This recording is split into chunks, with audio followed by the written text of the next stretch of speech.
दुर्ग दुर्गेश्वर रायगडचा समृद्ध हेरामधील 15वं ठिकाण पडवळकोंड वाकी गावातील 12 शिलालेख। रायगड घेऱ्यातील महत्त्वाच्या 11 घाट मार्गांपैकी कावल्या, मढेघाट आणि शेवत्या अशा 3 घाटवाटांना रीतसर ये-जा करण्यासाठी सोयीस्कर व्यवस्था होती। मढेघाटातून भोई मंडळी पालखीसुद्धा घेऊन जात असत। मढेघाटाच्या पायथ्याशी वाकी पडवळकोंड गावात एक सुंदर आणि सुबक बारव पाहायला मिळते। बारवच्या आतील भागात देवनागरी लिपीतील एक शिलालेख आहे। 1 फूट उंच आणि 1.5 फूट लांबीच्या चिऱ्यावर हा शिलालेख कोरलेला आहे।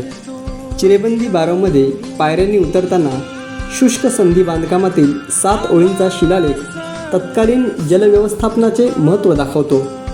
रायगडचे किल्लेदार रघुनाथ सदाशिव गद्रे यांचे पश्चात त्यांचे पुत्र सदाशिव रघुनाथ यांच्याकडे रायगडाचा कारभार आला। पेशवाईतील नौकोट नारायण सदाशिव रघुनाथ उर्फ दादा गद्रे हे पेशव्यांचे सावकार देखील होते। अनेक मंदिरे, विहिरींचे बांधकाम त्यांनी केले। या शिलालेखातील रघुनाथ सातमज म्हणजेच रघुनाथ पुत्र हेच सदाशिव रघुनाथ गद्रे असावेत।